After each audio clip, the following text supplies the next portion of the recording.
Good morning, traders and investors. Thanks for tuning in to Pre-Market Prep with StockOdds. Let's take a look at where the S&P futures are here today. We're currently sitting up about 0.8% at 41.41. The dollar, that's down about 0.16% at 102.35. The bonds, that's down about 0.7% at 129.26. Over to crude. That's going up, although we're coming back down the last few minutes here. We're sitting currently at 71.17. Gold, that's flat on the session at 2019. Silver, that's slightly up at 24.22. That's up about 0.3%. And Bitcoin is up about 2% at 27,437. So there's where we're sitting at with the markets right now. I'll bring in Rob. How are you doing this morning? Too bad. I guess everyone had a busy weekend with Mother's Day events, so we're Sure was. Hope besides everyone everything said else you hi to have their to do in mothers. your life. So, Yeah, gotta but take care of obligations. no, it's a privilege. We're thankful for mamas. So Yes. and wives that have our children. So uh, Yes. so Yes, wives anyway, too. They're in there. Yeah. yeah. Well, it's good to meet here. We're gonna try this format. So trying to find some good topics on Monday. And Josh has got some things to pull out of the hat here. So Yeah. I'll be in the back seat. You can drive the bus here, Josh. All right, I'm driving today. Well, I mean, I thought we'd take a quick look at last week's performance. So this is just the top 10 list that StockOdds puts out for the week. I mean, there's the daily one, there's monthly, and there's quite a few to choose from. But anyway, last week, the hedge basket there was down about 1.2%. So I thought we'd take a look and see what were the outperformers and what were the underperformers. So why don't That's a we? good idea because I think people struggle with swing trading, when to lock profits and when to add some capital to get some more production. I think it's there's a big tension there, big opportunities. I mean, especially with look at how the Mhm. week went. Let's just review. Um, if you bring up quickly the SPY for the 15 minutes, well, it's Sure. actually right there. You can just make that bigger Oh, on the yeah, top of that there. Um, let's do so that. that's the 15-minute window. Black line represents the open of Monday. And so we did spend most of the week under that opening price, but we did spike up a few times to penetrate it. And that was, related to changes in information, sentiment, news. And we were driven mostly by, the debt ceiling, again, the banking concerns, especially PACW. We were experiencing questions about inflation and what the Fed's going to do at the June meeting. That all came into play that week. An incredible week for pivots and reversals and opportunities that way. Not huge ranges though. Like we're not talking about the kind of stomp and go move we had on Friday, which was a gap up and then a high signal all the way up. You can see that on the left of the Mhm. thing on May 5th, but that was after a gap, and then we moved higher. Yeah. So Monday, many may have been expecting it to follow through from that Friday, and it started in the general area, but it pulled back, significantly there. The rest of the week was this back and forth. So if we're looking for reversals, a great element of opportunity was presented to scalpers as well as swing traders, because if one day the market's down in the basement and the next day it rallies back to where it kind of came from, that's opportunity. It happens midday, sometimes the last hour of the day, but this is what we have to look for. So if you are able to be at your screen or able to respond to alerts that you create through your mobile app or through your trading PC trading platform, whatever you have, and able to respond to those alerts, then great. If you have to step away altogether, you just have to accept you're going to miss some production that's potential. So the two areas that people struggle is, when do I take profits and when do I add? And what do I do with, things that I got caught in earnings? And, so let's take a look at some of the symbols specifically, Josh. Yeah, let's dive in. So this was at least the performance of mine. So with commissions and everything, it was actually minus 1.28. But well, you did miss one of the stocks that was right. That was it this week, or did you miss anything, or was it a full list? No, it was a Everything was full gone. list. Okay. Yeah, All no, right. So that was that last was the week. week Okay. prior. Yeah. Right. All right. But yeah, MOS. So that was on the long side. I'll bring up the chart here. So what do we? You don't need potash anymore? What's the problem with Mosaic? Yeah, what happened? Are we not farming anymore? Has someone bought up all the land and closed operations? Yeah, exactly. So just bring up the 15-minute chart here of last week. So there. Yeah, well, one of the problems is Yes. scroll it back for a minute to the previous week. Let's just see how it got there. Okay. Yeah. So that's the previous week. So look what had happened. It came down substantially. Scroll to the right now. Yeah, on May 4th. Look at how it came down, right?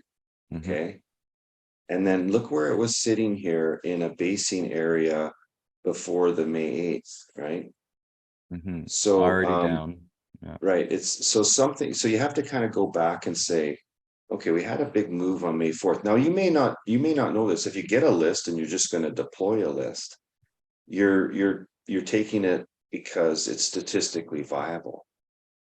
And one of the things that worked for professional traders using, say, opening type strategies, where you're opening according to fair value, looking for mean reversion on that and stuff.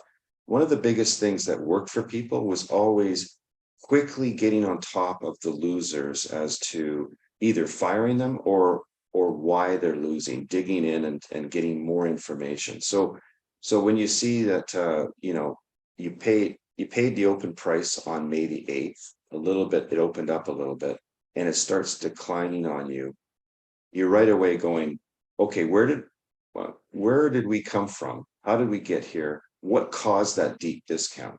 It's one thing to expect mean reversion where this has the potential to go back to where it came from, which is great.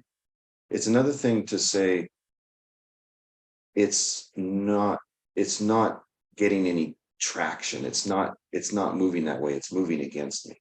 And then you do deeper dive right away. So you would go back and say, what caused that move where we went to such a discount, right? Yeah. I mean, we can see even on the daily over the last few months, it's still been on a fairly big downtrend. But yeah, then there's that candle just before last week. Yeah. Right. So earnings were, prior week, which may make it fairly safe to trade this week because you're post the earnings thing. But that doesn't necessarily mean that all is well with the company. The reason that it got to the bargain basement, there might be more there to come. And part of that is, where did it come from in the last year? Was it elevated?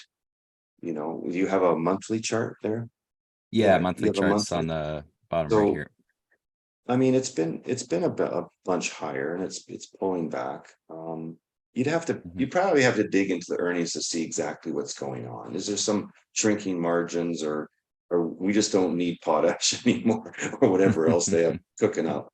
And it's possible, right? So this is a tension as dealing with traders, is when to expect mean reversion, what clues and sort of proof is on the tape that that's starting to occur, or that's the potential, versus when there's relative performance that just continues to decline or to advance, right? So the trend trading aspect versus the pivots and the mean reversion. Yeah, exactly. This is the tension. right? Yeah. So if you're in this, so this is looking at last week now, the 15 minutes. So if you were in this as a long and you saw it going down all the way here, what, like, by the time you get to May 11th and you have that gap down, what are you looking for to Well, you know? you might be looking for to a chance to add capital at a really nice discount, because then you might get a chance to trade that unit of capital, right? So maybe you're stuck in your original position. You're looking to, can you deploy more capital at a strategic spot to get some production out of that? Because if you had one or two cycles of being able to get in and get out, that could go a long way to earning money against your initial position. You may not even get out of your position. You may want to just leave it still, because we've had some of these amazing reversals on the Friday, like it's gone south for Monday, Tuesday, Wednesday, Thursday, and all of a sudden on Friday, the position comes roaring in. So you don't Mhm. want to just lock in a loss just because you don't feel good, right? You want to have a clear reason why to lock in the loss if you need to deal with something, or a clear reason to add capital, right? So sometimes the clear reason to add capital is actually a market event where the market opens down substantially and everything, starts to come back. If there's a high degree of sympathy to the market, correlation to the market, that could be one argument. Another argument is there some stimulus in the group, right? Like if a big money centered bank has something happen, usually it affects all the smaller ones. If Mhm. a big oil company has blowout earnings, usually it benefits the other smaller companies. So um, in the group, is Mosaic one of the bigger companies, or is there something that it might follow, something that it might track?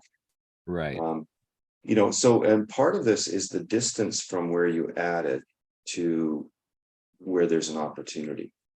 Um, so remember we talked about the formula that you guys can create and track yourself, which is the high of the previous week, the low of the previous week, divide that in half, add that amount to your open price for a place to potentially take profit, or a place to potentially add another layer. So that's one consideration. Another one is the amount of ATRs. So if in a weekly context, one ATR might not be enough to allow it to go. Why? Because an ATR is based on the true range. So it's an average of 1 day's volatility essentially over the last 14 days. So that's how much it could move each day. So if Mhm. you can evaluate it at one ATR, but it might be better to give it 1.5 or 2.5 ATR type things before you decide it's good to risk more capital into the equation. Because if it's Yeah. not doing much, why put more capital to work? If it's giving you a significant discount, multiples of ATRs, there may be, it may be calling you to get involved, another tranche of capital, right? So this is Mhm. what you have to figure out. And Yeah. I think Well, at you least can't the do, daily ATR on yeah, MOS is $1.66, and so right. even that first day on Monday, it greatly exceeded that range, and then continued to, you Well, know, and if the almost move. volume's Mhm. pretty robust overall on that, that's kind of giving you a degree of insight into the money flow. I mean, it's declining after it already had an event where it could be mean reverting. So it's kind of like this: what should or shouldn't happen in what period of time? What should or should not happen?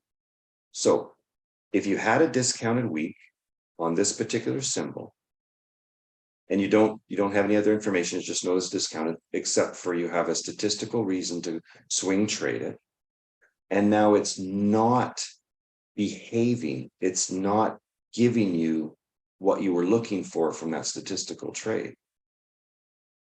Mhm. Digging deeper is definitely on the table. You need to do that. but it's telling you, hey, I'm not performing. So your attention has to go to it. And then the deeper Right. dive will give you more insight whether it's justifiable to add more capital or not. Because the only reason you want to add more capital is you still have, an advantaged opportunity, and maybe everything is still valid for the week. It's just at an even much better price. So it's on sale. I mean, you might want to add to it, but you don't also want to throw more capital at something that's just going down. The ship is going Hmm. down. Okay. Yeah. Yeah. I mean, that one pretty much ended the week on its lows there, but let's Yeah. take a So look. I mean, you wouldn't know Yeah. unless you figured out why did we have that decline last week, and it didn't show any signs of really bouncing back, right? Yeah. So Yeah, okay, exactly. next Yeah. symbol.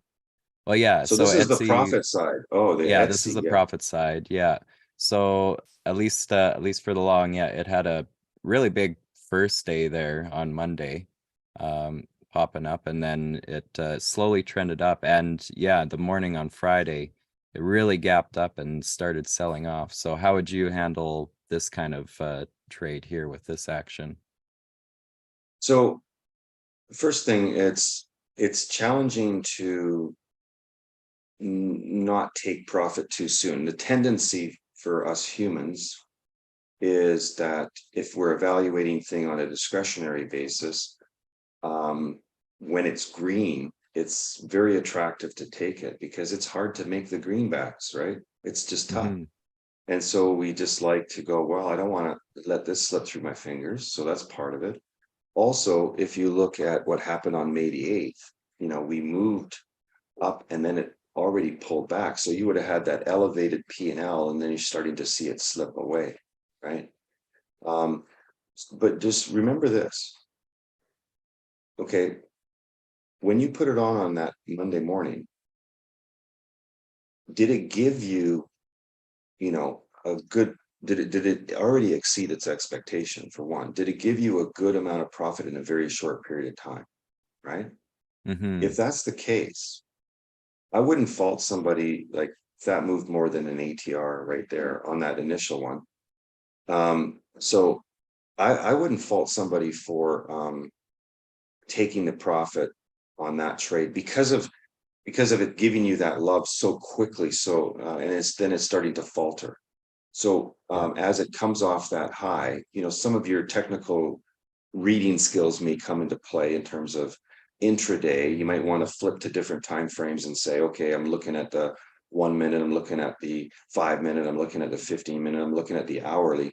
At some point, you have to make a decision that the trade is mature and that's all she wrote, right?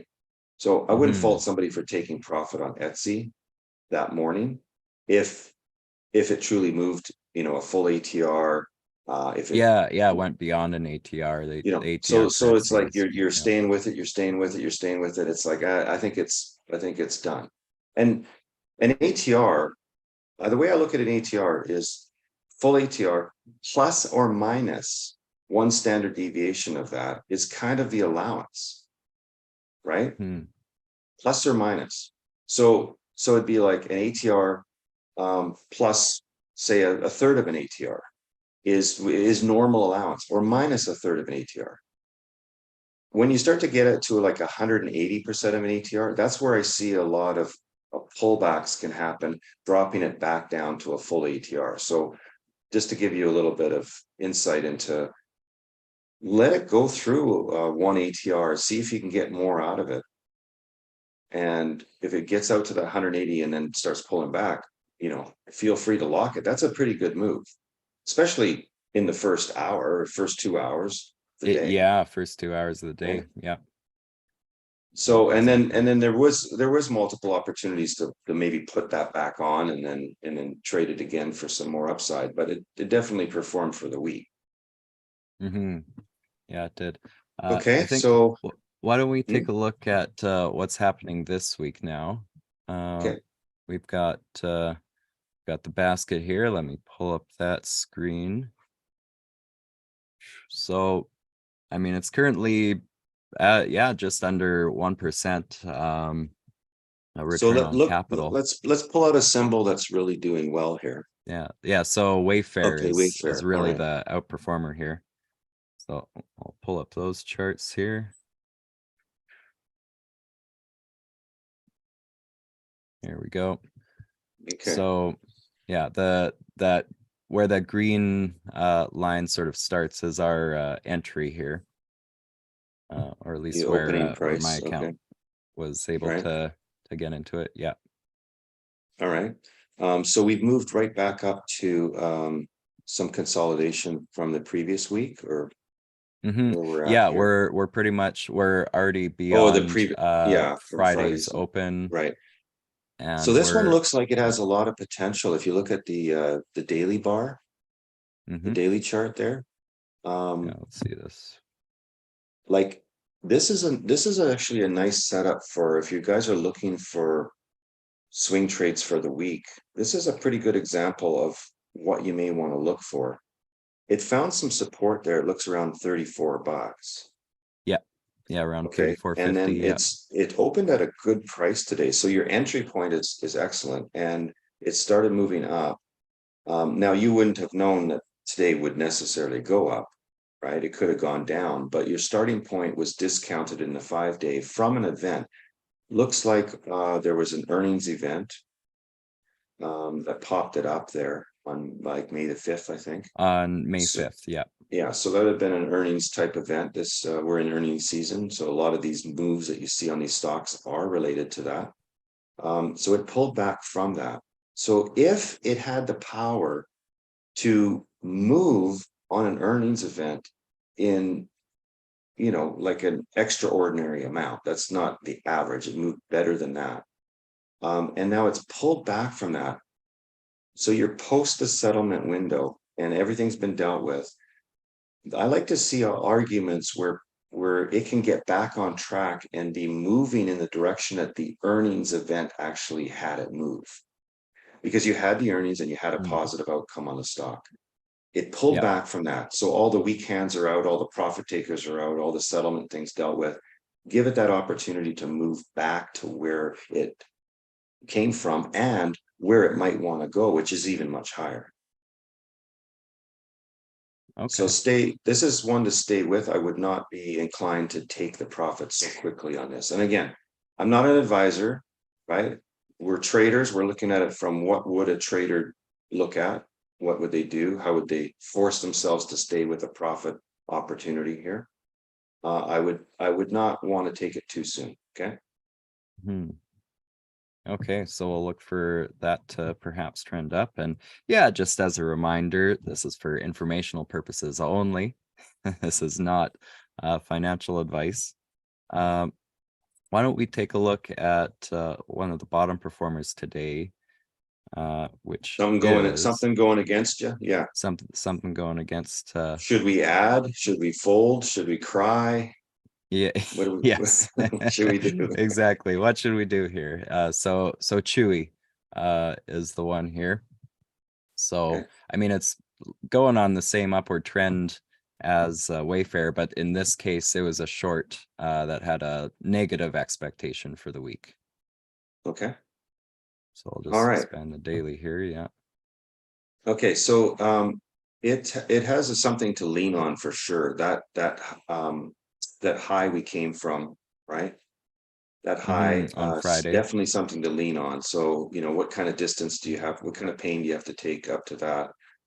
Could that be an area to add to? I would say we may have this thing form a lower high. You just might be in temporary pain here. So I would watch for a lower high to form, and then that might be a place to add some capital if you want. Again, it has to be monitored because you're increasing your exposure to one symbol that's not performing. So, it's like, do you want to throw good money after bad money? You really have to evaluate, what can you lean on? So these if then statements become very valuable for adding or subtracting capital. Okay. Yeah, If then definitely. statements. So if it can test the high and roll over, fantastic. If it is making a lower high, you have to evaluate, what what clues you into the fact that it's actually forming that lower high. So there's some discretion there. Another way to look at it is what is the ATR and what level would that show? If you have some matching things, like it hits that high at the same time it does a full ATR, or an ATR plus a standard deviation, I would say that might be a good argument. I would Okay. not add to it if it decides to break. So I think the playground is within that previous high, right? Yeah. Yeah. You're really looking at that 3581 high right Right. there. I mean, there's no justification to add to it as it's breaking out of that. If, let's say on Thursday, it really ripped and you had an excessive premium open, let's say on Thursday morning, that might be a great opportunity because you still have till Friday's close before you have to take it off, right? So Mhm. even though it's moving against you, if it can gap up on, like getting this whole thing out of its system as to why it's moving up, then could be a great opportunity to add. So it's like, don't fire your bullets too soon, right? Like really make sure you have a good reason to do it, something to lean on. Okay. Yeah. This would be a Exactly. good report if you do find a place where you can add and have a successful second tranche of capital on an idea. Remember, if you're going to add to something, you've got to balance that out with capital somewhere else too, right?